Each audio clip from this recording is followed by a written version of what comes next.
Following months of private discussions, King Charles has reportedly signed off on two new succession rules that, if fully enforced, would fundamentally alter which royal children remain in the direct line to the throne. According to palace insiders quoted by multiple royal correspondents, the first rule states that any child hoping to retain their place in succession must be raised full-time within the United Kingdom under direct royal supervision. The second rule, sources say, goes even further. Only children of active working royals will remain eligible. And the two children most immediately affected? Archie and Lilibet Mountbatten Windsor, Harry and Meghan's son and daughter, born and raised thousands of miles from Buckingham Palace in Montecito, California. But, according to those close to the situation, the story behind these changes goes far deeper than simple policy updates. Let's go back to January 2020, when Harry and Meghan announced their decision to step back as senior working royals. The world watched as they walked away from royal duty, traded palace life for privacy, and relocated to North America. At the time, royal commentators speculated about the long-term consequences.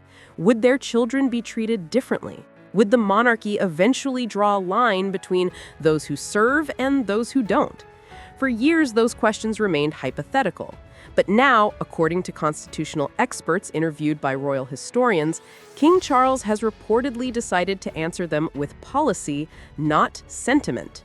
Archie Harrison, born in May 2019, and Lilibet Diana, born in June 2021, have spent almost their entire lives in California. Neither child has participated in royal traditions like trooping the color. Neither has lived inside the palace structure or attended royal engagements. According to sources who spoke to British outlets, palace advisors have quietly noted for years that Harry and Meghan's children have virtually no connection to the institution they technically were born into. But here's where it gets more complicated.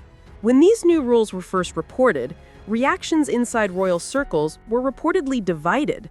Some advisors described them as overdue structural updates, necessary steps to streamline succession and avoid future confusion.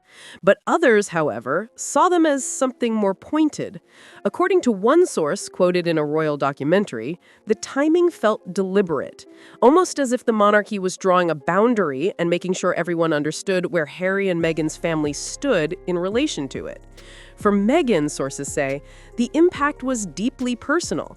This wasn't just about royal protocol or constitutional law. It was about recognition. It was about whether her children would be seen as part of the institution or quietly moved to the margins. And according to insiders familiar with Meghan's mindset, the new rules felt like a message she never expected the monarchy to send so plainly. We decide who belongs, not you. Among the strangest elements of this unfolding situation is what palace insiders are calling a formal clarity review. Normally, these reviews are routine administrative procedures, small teams checking paperwork, verifying records, ensuring documentation aligns with protocol. But this review, according to sources who spoke to legal analysts, is different. The people assigned to it aren't just clerks or archivists. They're constitutional experts, succession law specialists, historians with decades of experience navigating the monarchy's most sensitive disputes. The review's focus, reportedly, is everything connected to Harry, Meghan, and their children. Birth documentation, medical confirmations, timelines surrounding their departure from royal duties, eligibility requirements that were never tested under prior succession frameworks. According to one legal expert interviewed by a British newspaper, the review isn't hostile, but it is thorough, methodical, the kind of process designed to remove ambiguity and reveal anything that doesn't align with established protocol. To make matters worse, however, as the review progresses and speculation intensifies, another figure has reportedly stepped into a far more decisive role: Prince William. For years, William remained relatively quiet, standing behind his grandmother, watching his father prepare for kingship. But according to sources close to the palace, William is no longer simply waiting in the wings. He is actively shaping the monarchy's future. And his approach is firm, focused, and uncompromising. Royal correspondents who have spoken to those in William's inner circle describe him as someone with little tolerance for anything that threatens the institution's stability. After years of public drama from Harry and Meghan, interviews that rocked the monarchy, accusations that dominated headlines, and documentaries that exposed private tensions, William's patience has reportedly worn thin. One senior aide told a royal author that William sees himself not as vengeful, but as responsible, as someone who will make hard choices if those choices protect the crown's long-term survival. Where Harry stepped away from royal life, William stepped forward. Where Meghan challenged the system, William reinforced it. And where Charles began reshaping the monarchy, William is preparing to finish the transformation. According to insiders, the message behind closed doors is unmistakable. The crown cannot carry instability into the next generation. But the palace isn't the only side preparing for what comes next. According to multiple reports, Meghan has reportedly begun consulting with legal teams in both California and the United Kingdom, exploring whether the new succession rules violate historic constitutional frameworks, particularly the 1701 Act of Settlement, which has governed royal inheritance for over 3 centuries. To Meghan, sources say, the timing of these changes feels targeted, deliberate, almost as if someone is rewriting the rules specifically to exclude her children. Legal advisors have reportedly warned Meghan that challenging the monarchy is never simple. A lawsuit doesn't stay private. It doesn't remain contained. It forces everyone involved to present evidence, real documents, real testimony, real proof.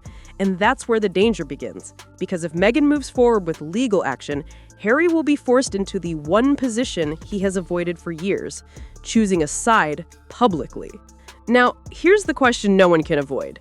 Was this always inevitable? Were these rules always coming, or were they written specifically because Harry and Meghan left?